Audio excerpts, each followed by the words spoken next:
हाँ,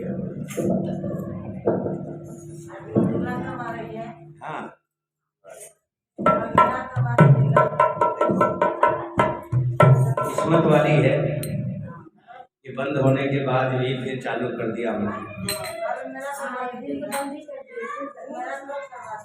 कल आपका नहीं है, देखो हरी की इच्छा के ऊपर निर्भर है। और सुनीता जो थी 6 दर्जन केले और लड्डू वगैरह सब ला के रखा।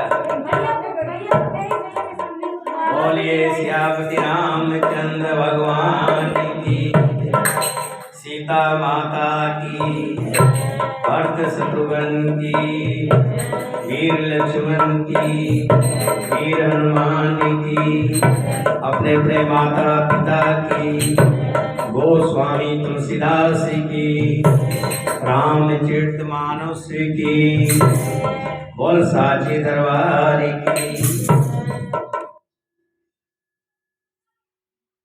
भगवान शंकर कहते हैं, हे पार्वती,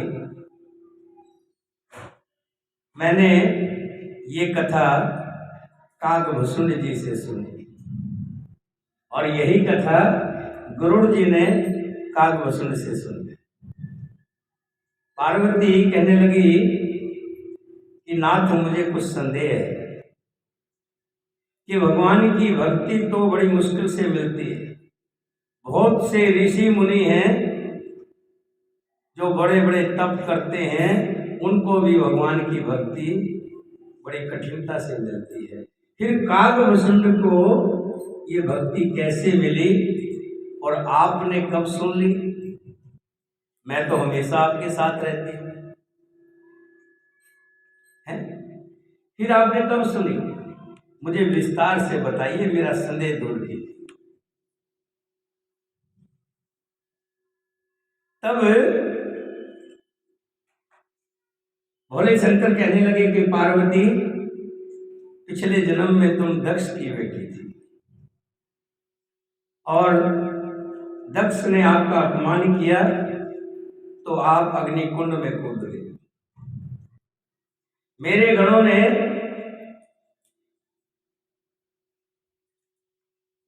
उस हवन को तहस नहस कर दिया, लेकिन मैं विरह की आग में जल गया। तुम्हारे बिना मैं अकेला हो गया, इधर उधर भटकता रहा, कोई मुझे स्थान नहीं मिला। मैं कहाँ जाऊं? मेरा मन चित्त एक जगह नहीं ठहरा।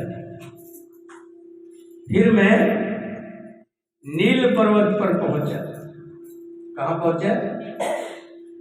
हाँ, निकिता की मम्मी कहाँ पहुंचा? 2 बार बताया नहीं, ध्यान कहीं और है तो कहाँ पता लगेगा? नीलकंठ पे नहीं, नील पर्वत पे। नील पर्वत जहाँ बहुत सुंदर सरोवर है, आम, पीपल, बड़, पोखर, तरह तरह के पौधे लगे हुए, पेड़ लगे हुए, बड़े घने पेड़, और साथ में ही सुंदर तालाब है। वहां पर आकर के हंस आकर उस तालाब में तैरते हैं, रहते हैं, और बहुत से पक्षी आकर के काकभूषुंड जी से कथा सुनते हैं, श्री राम कथा। मैं भी पहुंचा, मैं भी एक पक्षी का रूप बना करके उस कथा को श्रवण किया। गिरजा कहो सो सब इतिहासा, जे मैं जे ही समय गयो खग पासा। अब सो कथा सुनो जे हेतु, गयो काग पई खग कुल के तू। हे गिरजे, मैंने तुम्हें बताया कि मैं कब जाकर के कथा सुनी। अब मैं तुम्हें वो बताता हूं कि गरुड़ जी किस लिए काकभूषुंड के पास गए और उनसे कथा सुनी। अब सो कथा सुनो जी हेतु, गयो काग पही खग कुल के पक्षियों के राजा गरुड़ जी। जब रघुनाथ कीन रण क्रीड़ा, समझत त्रीत होत मोहे बिरड़ा। इंद्रजीत करे आप बंधायो, तब नारद मुनि गरुड़ पठायो। जब रघुनाथ जी ऐसी रणलीला की रावण को मारने के लिए, उस समय लीला का स्मरण करने से मुझे लज्जा होती है। मेघनाथ के हाथों अपने को बंधा लिया भगवान ने, मेघनाथ ले गया था बांध करके। तब नारद मुनि ने गरुड़ को भेजा था। किससे बांधा था? सांप से, नागपाश से। और नागपाश का बंधन तो गरुड़ जी ही खोल सकते हैं। तब नारद जी ने गरुड़ जी को भेजा था। बंधन काट गयो उर्गादा, उपजा हृदय प्रचंड विषादा। गरुड़ जी आए, उन्होंने भगवान को राम उस बंधन में जो बंधे हुए थे नागपाश में, उससे मुक्त करवाया। लेकिन उसी समय एक शंका हो गई उनके मन में कि नारद जी कह रहे हैं ये त्रिलोकी के नाथ हैं। अगर ये त्रिलोकी के नाथ हैं तो साधारण नागपाश में बंध गए और उनको छुड़ाने के लिए मुझे आना पड़ा। गरुड़ जी कह रहे हैं, कुछ समझ में नहीं आ रहा गरुड़ जी को। शंका पैदा हो गई, हो ही जाता है, बड़े बड़े को शंका आ जाती है?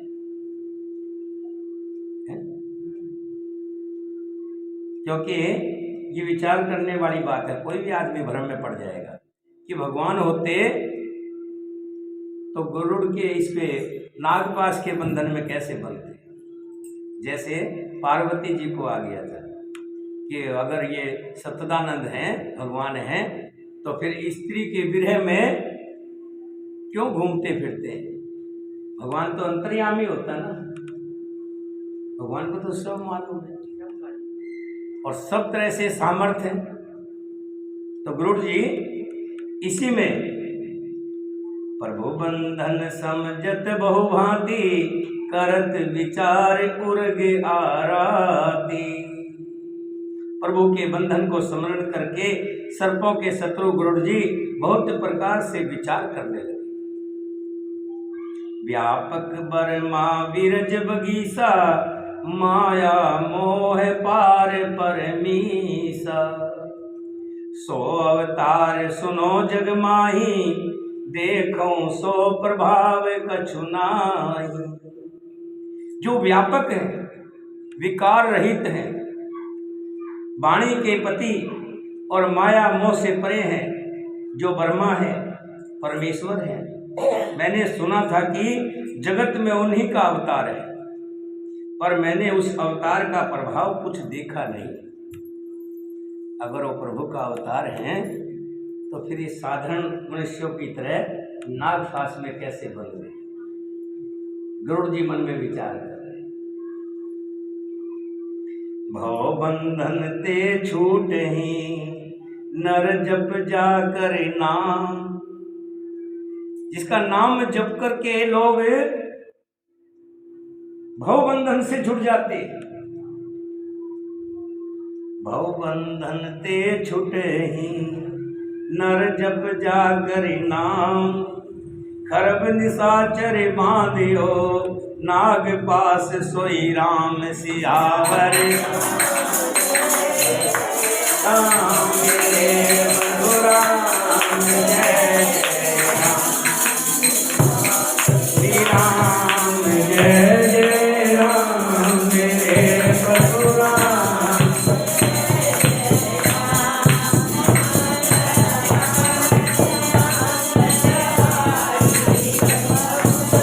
जय जय बिहारी श्री राम।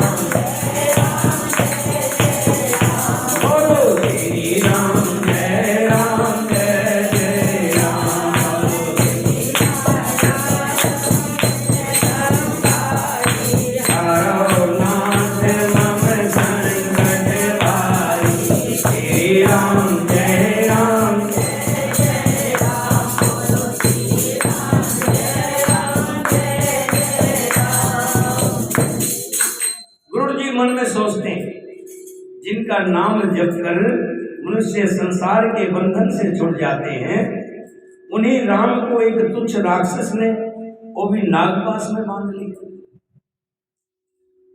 गुरु जी ने अनेकों प्रकार से अपने मन को समझाया, कोशिश की समझाने की, पर उन्हें ज्ञान नहीं हुआ। हृदय में भ्रम और भी अधिक छा गया, क्योंकि भगवान तो लीला कर रहे थे ना, लीला कर रहे थे। संदेह जनित दुख से दुखी होकर मन में कुत्रक बढ़ाकर वे तुम्हारी ही भांति मोह वश हो गए। तुम्हारी भांति मतलब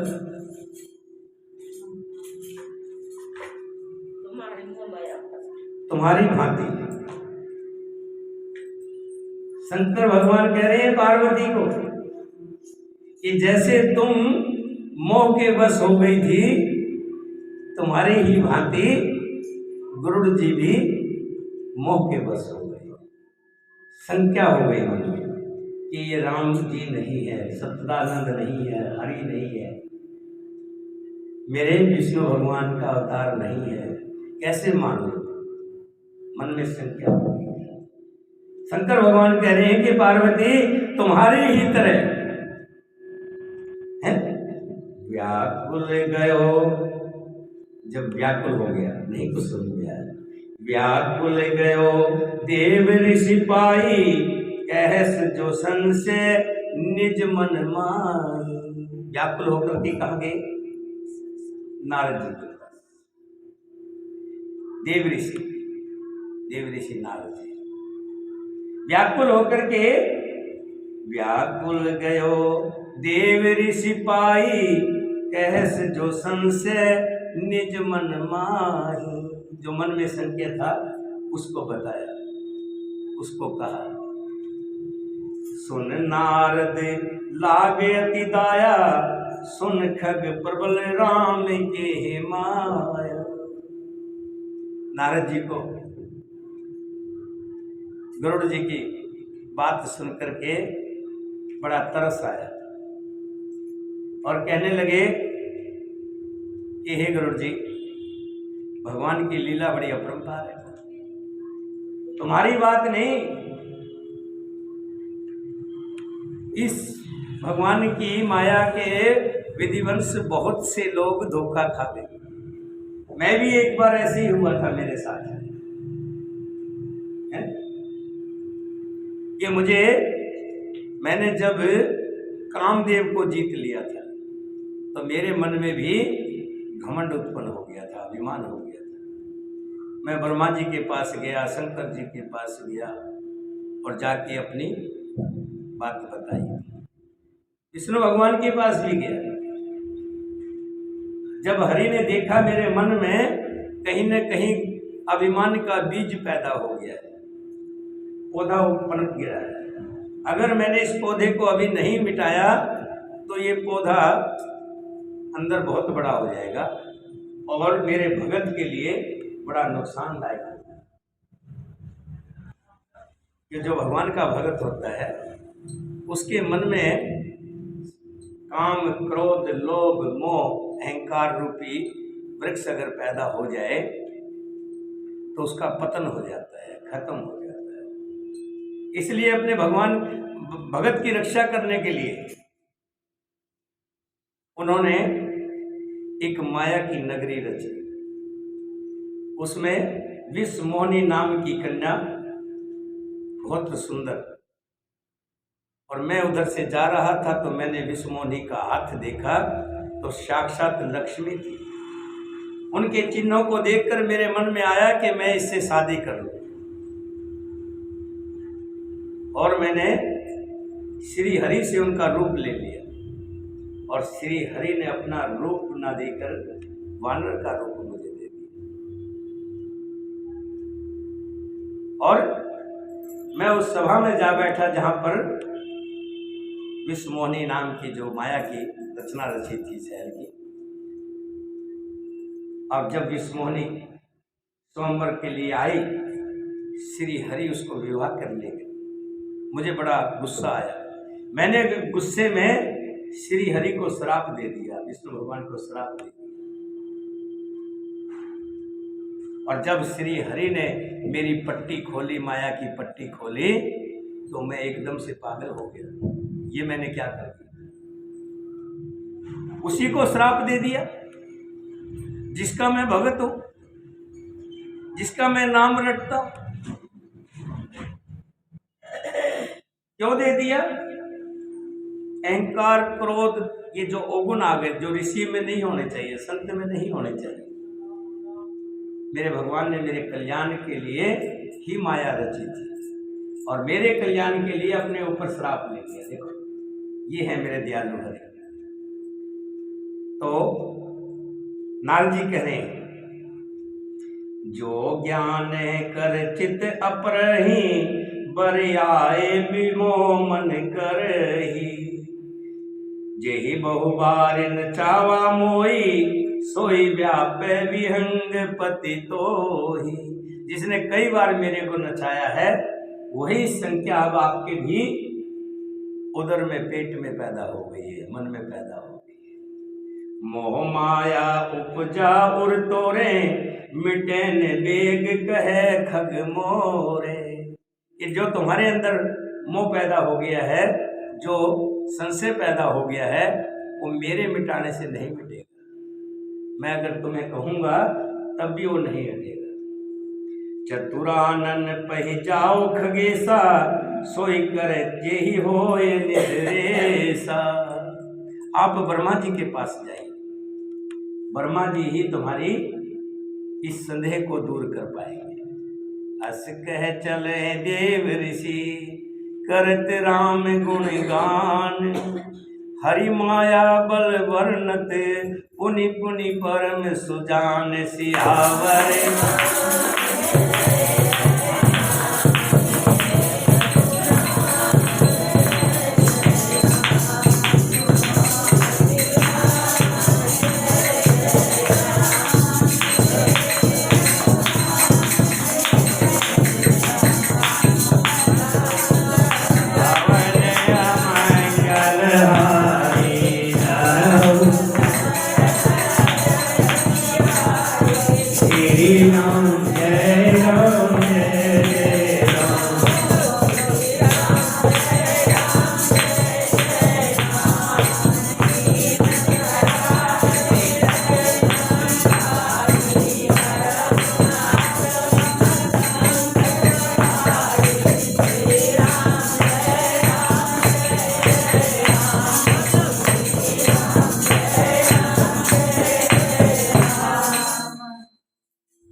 ऐसा कह के नारद जी श्रीमन नारायण नारायण कहते हुए वहां से चले गए। अब गरुड़ जी ब्रह्मा जी के पास पहुंचे। ब्रह्मा जी से जाकर के सारा वृतांत सुनाया। ब्रह्मा जी अंदर ही अंदर हंस रहे, कह रहे मेरे माया प्रभु की माया ही बड़ी अजीब है। मैंने पूरी सृष्टि को रच रखा है, लेकिन मैं भी कई बार इस भगवान की माया में कई बार खो चुका हूं, भ्रमित हो चुका हूं। मेरे प्रभु की माया परंपार है। अग जग में जग मम उपराजा, नहीं अचरज मोहे खगराजा। ये सारा चराचर जगत जो मेरा रचा हुआ है, जब मैं ही मायावश नाचने लगता हूं, तब पक्षीराज गरुड़ जी को मोह होना कोई अचरज की बात नहीं है। तब बोले विधि गिरा सुहाई, जान महेश राम प्रभुताई। फिर उसके बाद ब्रह्मा जी ने सुंदर वाणी से बोले, श्री राम जी की महिमा को मैं नहीं इतना जानता, महादेव जी ज्यादा जानते हैं। क्यों? महादेव जी हमेशा श्री राम जी को जपते रहते हैं। त्रिपुरारी के पास जाओ, राम जी ही तुम्हें सारी संख्याओं का हल कर सकते हैं। कौन? शंकर जी। बेनते शंकर पही जाऊं, तात अनंत पूछे जन का, ते होए तब संशय हानि, चलो विहंग सुनत विधिवाणी। हे गरुड़, तुम शंकर जी के पास जाओ और कहीं किसी से ना पूछना, तुम्हारे संदेह का नाश नहीं होगा। तुम्हारे संदेह दूर होगा तो वही शंकर जी के पास ही होगा। ब्रह्मा जी का वचन सुनते ही गरुड़ जी शंकर जी के पास जाते हैं। परमातुर विहंग पति, आयो तब मोह पास। किसके पास? परमातुर, परमातुर मतलब बहुत उतावले, परमातुर बड़े उतावले। परमातुर विहंगपति, विहंगपति पक्षियों के राजा। पक्षियों के राजा कौन है? गरुड़ जी। कौन? गरुड़ जी। परमातुर विहंगपति, आयो तब मोह पास। कहाँ आए? मेरे पास। कौन कह रहे हैं? शंकर जी। ये शंकर जी ही बता रहे हैं सारी बातें। पहली कथा उन्होंने बताई कि कैसे मैं कथा सुनने के लिए कागभूषण जी के पास गया था, क्यों गया था। और अब बता रहे हैं कि गरुड़ जी क्यों कागभूषण के पास कथा सुनने के लिए गए, उस संख्या के निदान के लिए। जब ब्रह्मा जी ने उनको कहा कि तुम शंकर जी के पास जाओ, वही तुम्हारी समस्या का हल कर सकते हैं। परमातुर विहंगपति, आयो तब मोह पास। जात रहो कुबेर गृह, रहो उमा कैलाश सियावर।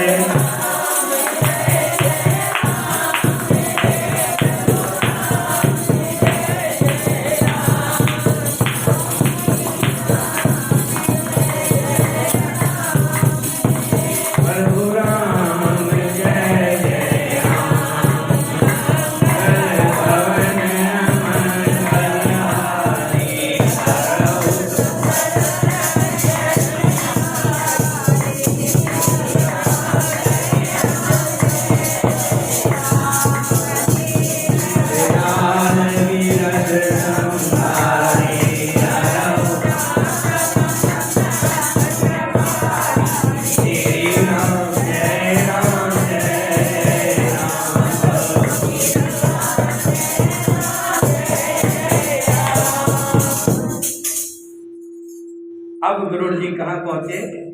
शंकर जी के पास। कहाँ पहुंचे? संख्या। अब अगर आपको ही कोई कह दे कि ये बच्चे आपके नहीं है, तो आपको भी बड़ा अटपटा लगेगा, हम सबको अटपटा लगेगा, क्योंकि हम उस प्रभु की माया में, उस माया में बंधे हुए हैं। हमें पता ही नहीं सच्चाई का। सच्चाई क्या है? सच्चाई ये है कि संसार में कोई किसी का नहीं है। अगर कोई किसी का है तो ये संत महात्मा झूठे हैं जो बार बार गाते हैं ये संसार मिथ्या है। ना कोई भाई है, ना बंधु है, ना कोई पिता है, ना कोई माता है, ना कोई बाल बच्चे हैं।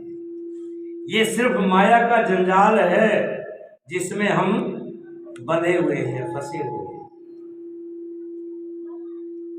भगवान ने पहले ही कहा था, जब लक्ष्मण जी ने पूछा था जंगल में कि प्रभु आपकी भक्ति क्या है और आपकी माया क्या है, तो भगवान ने विस्तार से बताया था, तेरा मेरा यही मेरी माया है। व्यक्ति के अंदर ऐसी माया में बंधा हुआ है, उसको समझ में नहीं आता तेरा कौन है और मेरा। वो जो मेरे नहीं है उसको अपना समझे बैठा। एक सेठ, सुंदर कथा है, इसको सुनने की बात है और मन में उतारने की बात। एक सेठ अपने कारोबार पर जाए, लेकिन तिजोरी को किसी को ना दिखाए, काम सबसे नौकर चाकरों से करवाए, लेकिन तिजोरी में हाथ खुद ही उसमें रखे और खुद में निकाले। किसी पर विश्वास नहीं करता था।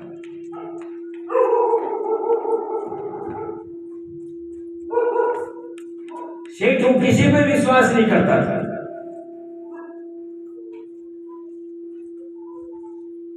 तब उसकी शादी हुई, अर्धाग्नि आ गई। अब व्यापार का पैसे वो तो अपने हाथ में, लेकिन आधा घर का जो हिसाब किताब था वो मजबूर पत्नी को दी। हो गया, बट गया। जो कभी हाथ नहीं लगा, किसी पे विश्वास नहीं करता। वो पत्नी आई जिसको जानता भी नहीं था, कभी पहले मिला भी नहीं था। परिवार वालों ने शादी कर दी, अर्धाग्नि बन गई। बस इतना ही रिश्ता है, ध्यान रखना, पति पत्नी का। और ये नहीं है कि हमारे परिवार से है, हमारे खानदान से था, हमारा ये है या वो है, कोई रिश्ता ना,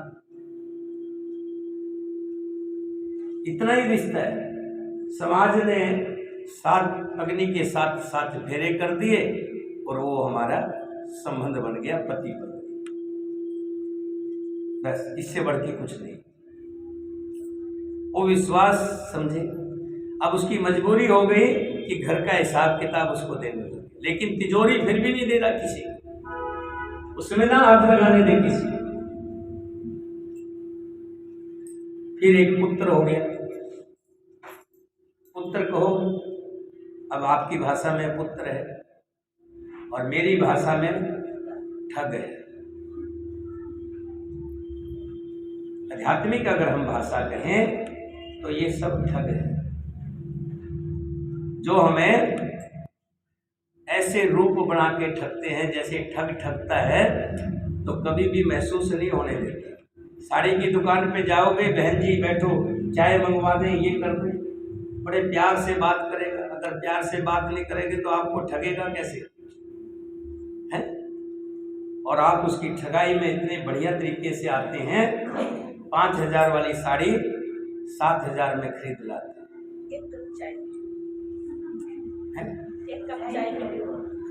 ऐसे ही पुत्र पैदा हो गया,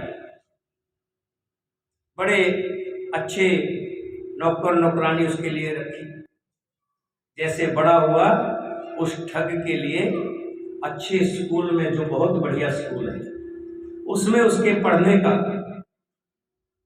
साधन बनाया ताकि अच्छा पढ़े। अब वहां उसने पढ़ाई की और उस पढ़ाई करके इतना चतुर हो गया, ठगने की कला उसकी और भी ज्यादा बढ़ गई। भोला भाला होता तो क्या, अनपढ़ होता बेचारा क्या ठगता किसी। अब और भी मजबूत हो गया वो ठग। उसके बाद अब सेठ जी की तबीयत कुछ कमजोर रहने लगी। बेटे को कहता, बेटा आज तो दुकान पर चला गया, और किसी को जो चाबी नहीं देता था अब उस ठग को दे रहा है। अब वो ठग चाबी लेकर के जा रहा है। धीरे धीरे देखो ठग की भी करामात, एकदम से नहीं, 2-4 साल में ऐसा मोह लिया कि उस सेठ को विश्वास हो गया कि अब ये गद्दी संभाल सकता है। अब वो सेठ जी कहीं जाना, शादी में, विवाह में, मरकट में जाना होता, वहां खुद जाते, लेकिन धीरे धीरे उस लड़के ने पूरी गद्दी पर कब्जा कर लिया। अब जो लेन देन वाले सब किसको जान रहे हैं? उस ठग को। उसके पास भी फोन आता है, दिवाकर मित्तल है क्या? मैं उसका पापा बोल रहा हूं, नहीं उसी से काम किया। फोन कट हो जाता है। धीरे धीरे सब जब्त कर लिया, सब पे अधिकार बना लिया। जो जान रहे हैं सब उसी को जान रहे हैं। इतने पे भी ठग को संतुष्टि नहीं हुई। जब वो बुजुर्ग हो गया, सेठ चला नहीं जा रहा है, तो उसके अंगूठे टिकवा लिए। कल को ये मर गया तो झगड़ा पड़ जाएगा, सारी वसीयत पे अंगूठे टकवा लिए। यहाँ भी पापा एक दस्तखत यहाँ कर दो, एक यहाँ पे कर दो।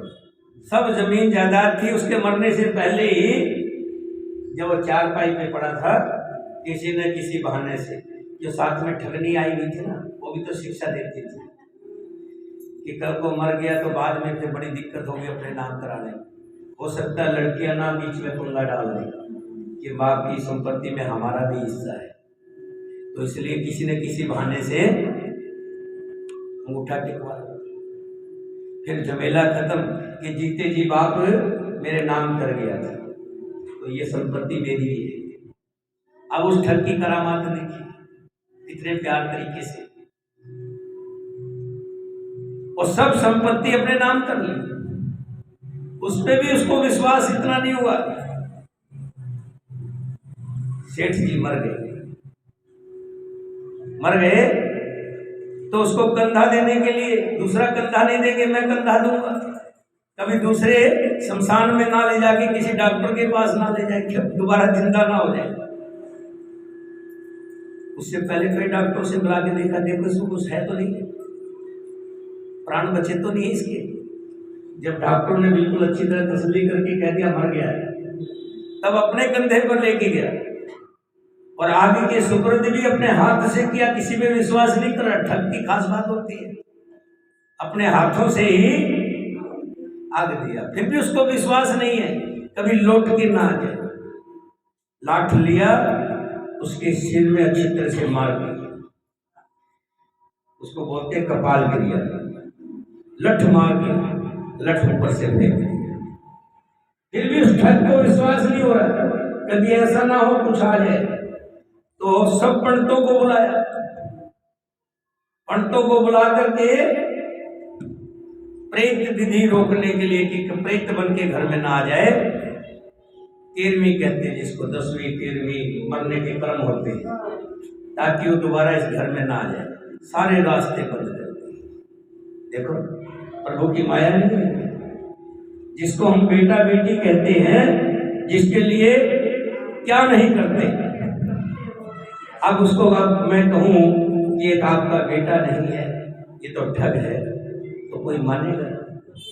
क्यों नहीं मानेगा? क्योंकि प्रभु की माया में इस तरह से गलफत में खोया हुआ। यही तो शंकर भगवान भी कह रहे हैं। शंकर भगवान कह रहे हैं कि हे पार्वती, वो मेरे पास आया और उस समय तुम कैलाश पर थी और मैं जा रहा था कुबेर के घर। रास्ते में ही मिल गया मुझे, रास्ते में ही मिल गया। परमातुर विहंगपति आयो तब मो पास, जात रहे कुबेर ग्रह रहो उमा कैलाश। वहां बैठे तो आगे होते कि मैं कुबेर के घर जा रहा था, रास्ते में ही मुझे रोक लिया। तेहि समपद सादर सिरनावा, पुनियापन संदेह सुनावा। सुनता कर विनती मृदवानी, प्रेम सहित में कहा भवानी।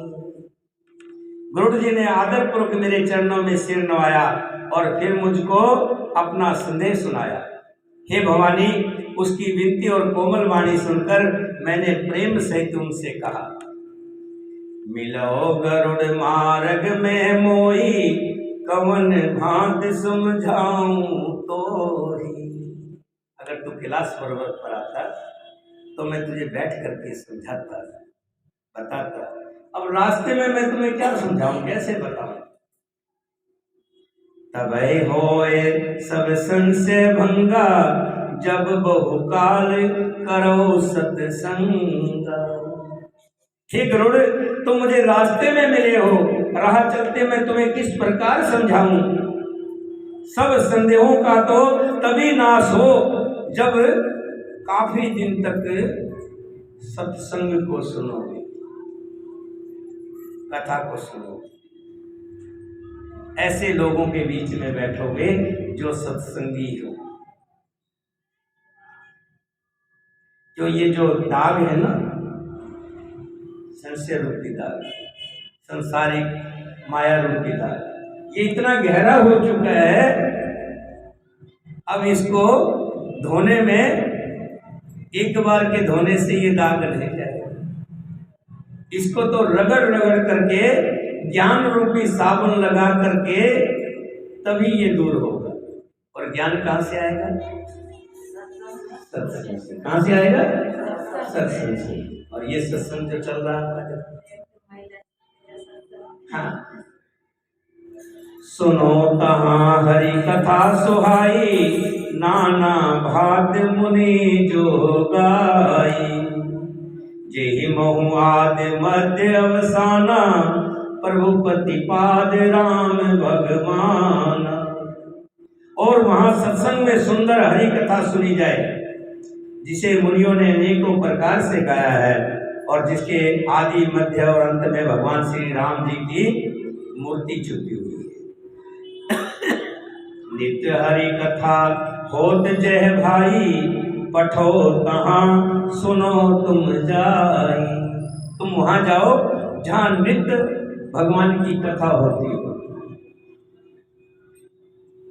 ये ध्यान रखना, कथा का आनंद तभी आता है, कोई सीरियल देखते हो उसका आनंद तभी आता है, कोई फिल्म देखते हो उसका आनंद तभी आता है जब शुरू से आखिर तक उसको देखो।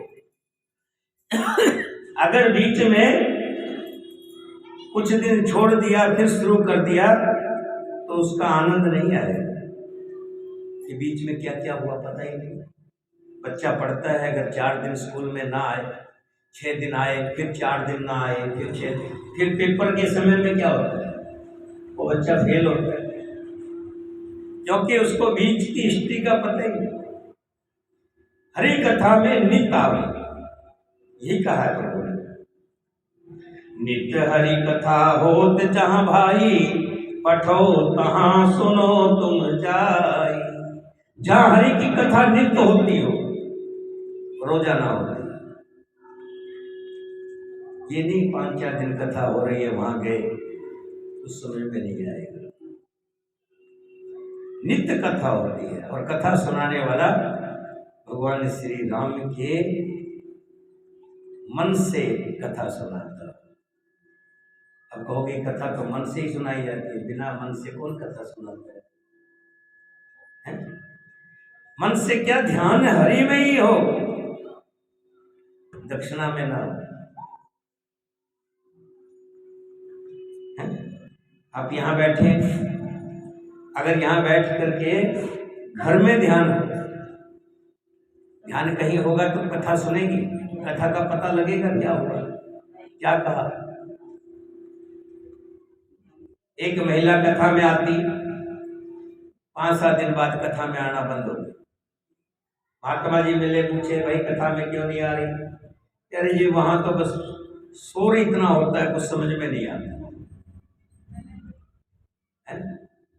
शोर इतना होता है, औरतें आपस में चर्चा करती है, चुगली करती है, निंदा करती है। तो ऐसा है, कल आना, कल ये सारा काम नहीं होगा। आई, कथा सब चल रही थी, माथा टेका, कहने लगे काम करना, ये लोटा लो जल का भरा हुआ था। ये ध्यान रखना, जितने लोग बैठे हैं इसकी वो करके आनी है, क्या परिक्रमा करके आनी है। जब तक कथा हो परिक्रमा करना, ध्यान रखना। कंडीशन ये है कि इसमें से कोई बूंद गिरे ना बाहर। चलिए, लोटा लेके ध्यान से जा रही है, 1 चक्कर लगाया, 2 लगाए, 3 लगाए, 4 लगाए, 5 लगाए, करते करते 7वें चक्कर पे आई तो महात्मा जी कहने लगे, संत कहने लगे, अच्छा एक बात बता, कथा में कोई चुगली कर रहा था तो सारी की सबको परिक्रमा लगाई है, सबको देखा है, पहले तो एक जगह बैठती थी, अब तो तूने पूरी कथा सुनी है, पर पूरी कथा देखी है, सब लोगों के पास से गुजरी है, सबके पास होके गई है, इनमें से कौन सी महिला औरत चुगली कर रही थी, निंदा कर रही थी, बता। कहने लगी, जी मेरा ध्यान तो सारा लौटे में था, अब मैं थोड़ा सा भी ध्यान इधर उधर करती तो लोटे का पानी नीचे गिर जाती, बड़ा बचा बचा के ध्यान से परिक्रमा कर रही थी। तो वही कहने लगे कि तुम्हारा ध्यान चुगली में था, तो तुम्हें चुगली सुनाई दे रही थी। चुगली तो आज भी हो रही होगी, करने वाले तो वही काम करेंगे, उनका तो काम यही है, वो कथा में चले जाए चाहे कहीं भी चले जाए। लेकिन जिनका ध्यान भगवान की कथा सुनने में है, उनको नहीं पता कि कौन चुगली कर रहा है, कौन निंदा कर रहा है, कौन क्या कर रहा है, वो तो अपनी हरि की कथा में ही मस्त होते हैं, उनको कोई संसार से कोई लेना देना नहीं, उनको तो कथा में प्रसंग देखना है, अगला प्रसंग क्या हो गया है। शंकर भगवान जी कहते हैं, अगर तुम्हें इसका उद्धार चाहिए, संशय दूर कैसे हो तेरा, तो तुझे वहां जाना पड़ेगा, कहां, जहां हरि की नित्य कथा होती है, सत्संग होता है, और कथा सुनाने वाला भगवान का प्रेमी है। बिन सत्संग न हरि कथा, तेहि बिन मोहन भाग, मोह गए बिन राम पद, होय न दृढ़ अनुराग सियावर।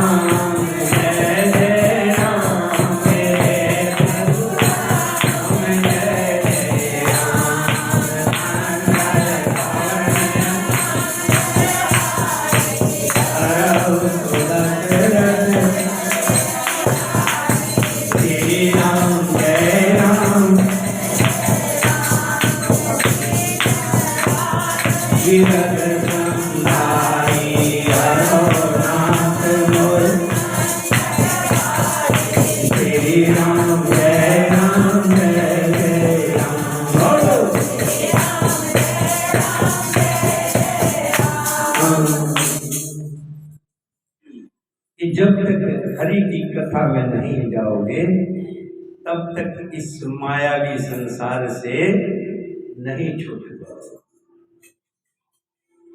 अगर संशय का हल करना है तो कथा सुननी पड़ेगी, सत्संग में जाना पड़ेगा।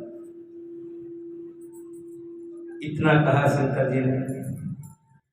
अब गुरु जी कहने लगे, अब इतना बता दिया तो ये भी बता दो, ये कथा कहाँ मिलेगी, ये कथा कहाँ मिलेगी। वहां चले जाओ जहां सुकृति, संतोष, और जहां मंजला जी कथा करवा रही। आज मंजला जी उनकी तरफ से कथा हो रही है, नित्य किसी न किसी की तरफ से कथा हो रही है, और सौभाग्य पाती है।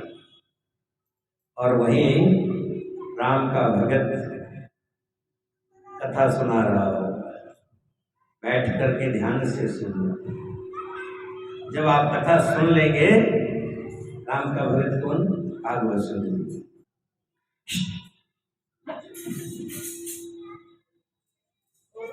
राम का भगत कागभूषण जी कथा सुना रहे होंगे, और तुम ध्यान से कथा सुनना, तो तुम्हारा मोह। आज जो कथा का लाभ मंजुला जी, जिसका नाम भी बोलना नहीं आता है, देखो, करत करत अभ्यास के जड़मती हो तो सुजान। जब 2-3 बार जी आई ना, तो बताया कि क्या नाम है, मंजुला। कभी तो मैं मंजिला बोल दूं,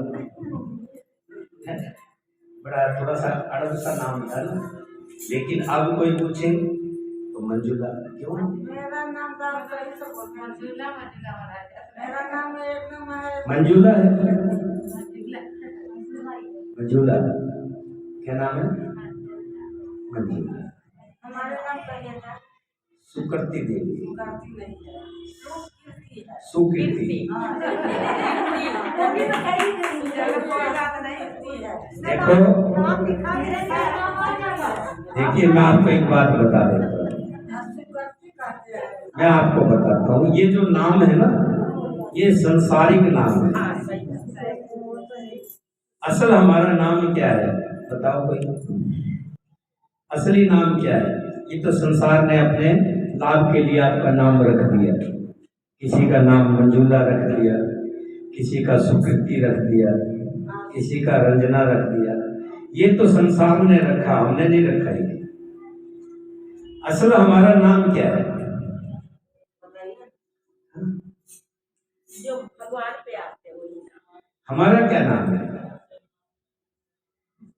कभी कोई हमारे को असली नाम से बुलाए तो हमें पता नहीं हमारा नाम क्या है।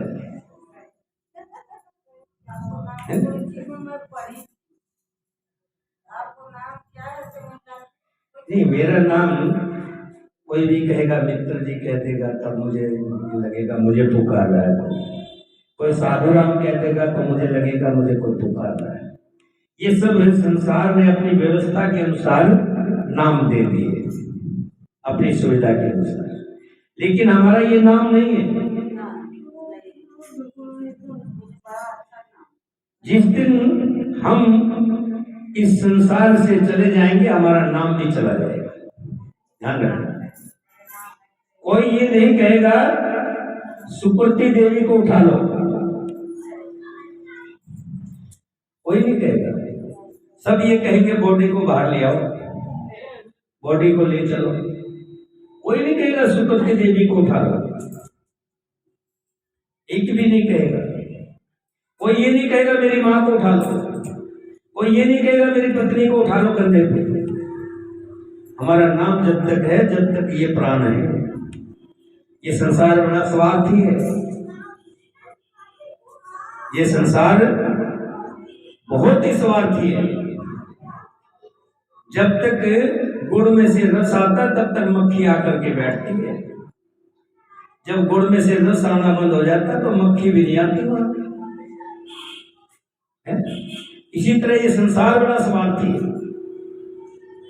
जब तक हमारे शरीर में प्राण है तब तक हमारा नाम है, और जब शरीर से प्राण निकल जाएंगे ये संसार हमारा नाम भी मिटा देगा।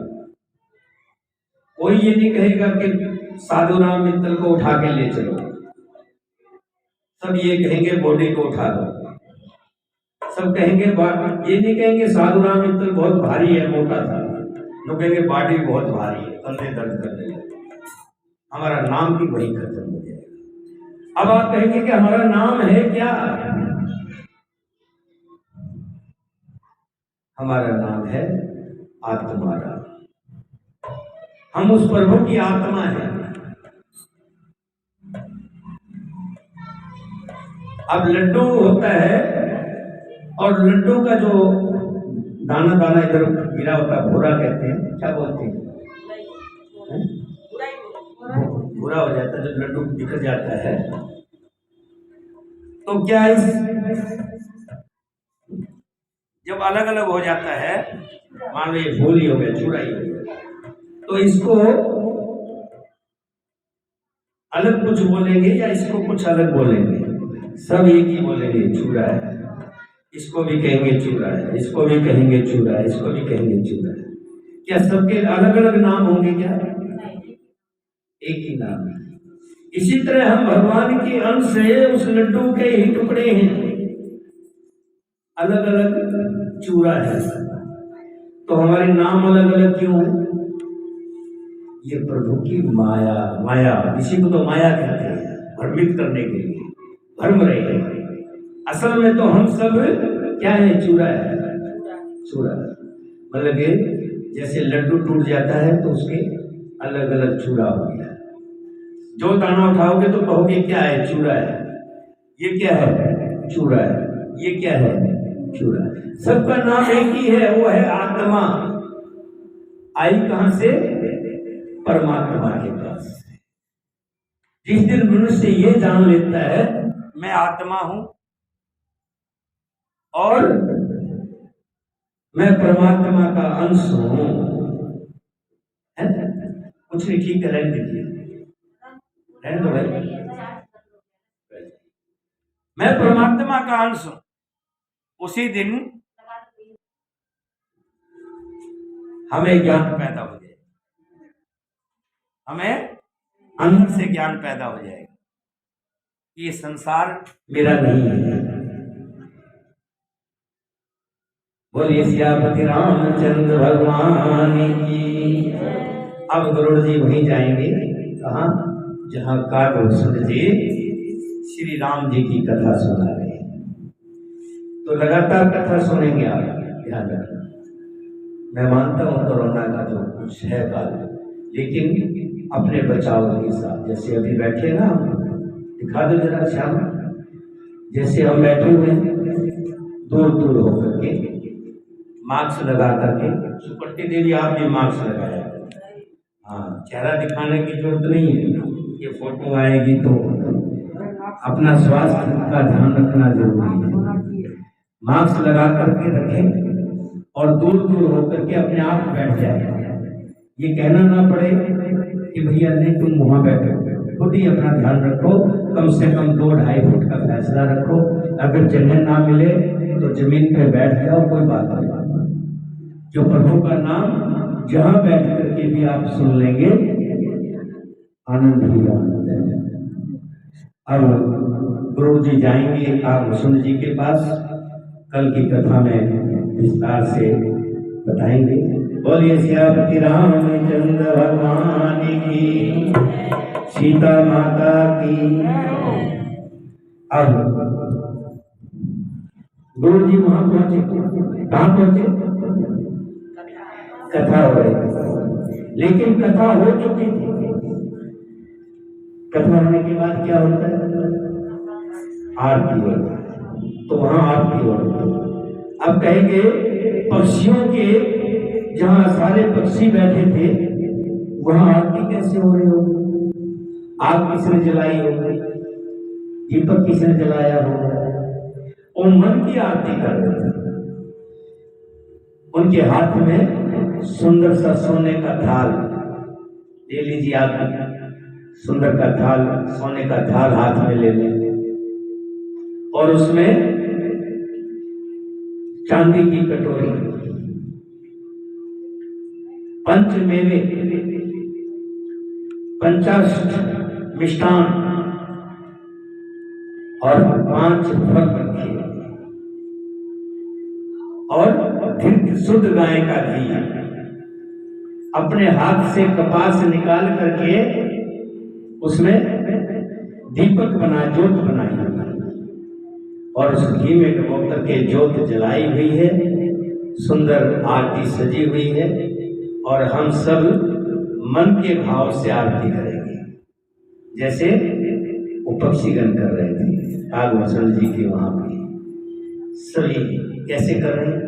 ओम जय जगदीश हरे, स्वामी जय जगदीश हरे, भक्त जनों के संकट, दास जनों के संकट, क्षण में दूर करे। ओम जय जगदीश हरे, जो ध्यावे फल पावे, दुख बिन से मन का, स्वामी दुख बिन से मन का, सुख संपत्ति घर आए, सुख संपत्ति घर आए, कष्ट में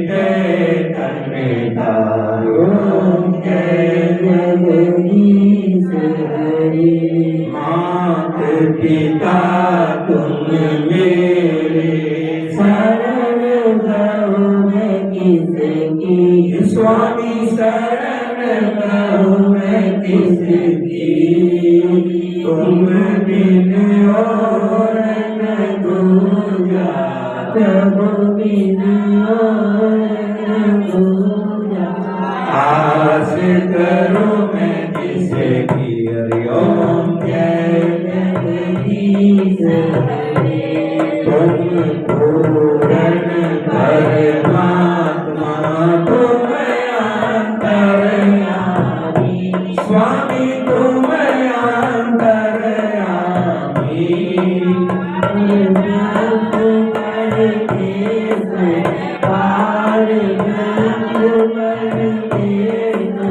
तुम सबके स्वामी, हरि ओम जय जगदीश हरे, तुम करुणा के सागर, तुम पालन करता, स्वामी तुम रक्षा करता, मैं मूरख कलकामी, मैं मूरख तुम स्वामी, कृपा करो वरदाता, ओम जय जगदीश हरे, तुम हो एक जगोचर, सबके प्राणपति, स्वामी सबके प्राणपति, इस विधि मिलो दया में, इस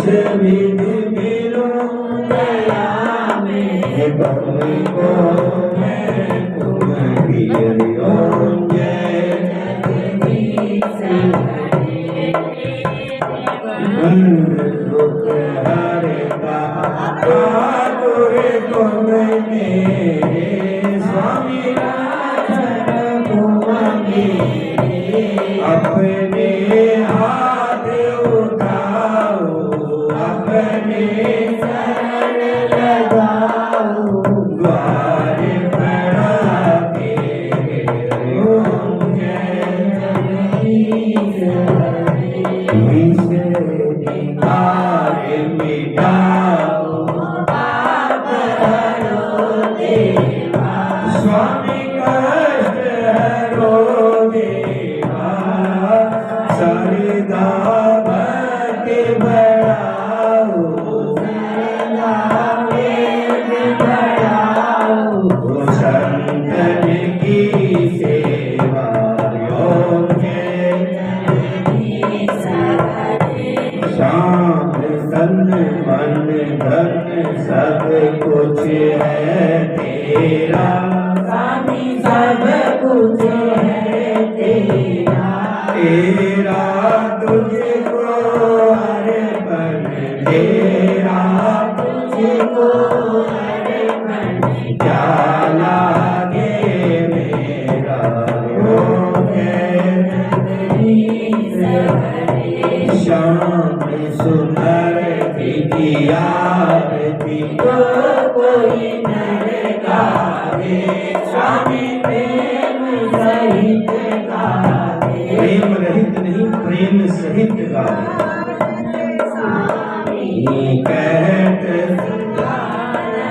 स्वामी मनवांछित फल पावे, ओम जय जगदीश हरे, ओम जय जगदीश हरे, स्वामी जय जगदीश हरे, भक्त जनों के संकट, दास जनों के संकट, क्षण में तोड़ गए, हरि ओम जय जगदीश हरे।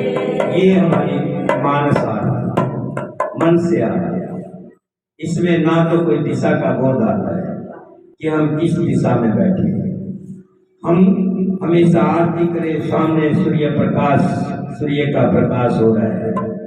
मेरे श्री राम जी सीता जी के सहित, भाई लक्ष्मण जी सहित भरत शत्रुघ्न के साथ मेरे सामने खड़े हैं दरबार में। और मैं मन से आरती कर रही हूँ और मेरी तरफ देख करके मेरे राम जी मुस्कुरा रहे हैं। कितना सुंदर दृश्य है। तो ये आरती सफल नहीं होगी क्या? कुछ मजबूरियां हैं, मैं आरती सबको इकट्ठा नहीं कर सकता आरती में, तो बैठा करके आरती आपसे इसलिए की है। हाँ, मन की आरती, मानस दोष। आप भगवान का प्रसाद लगा दें।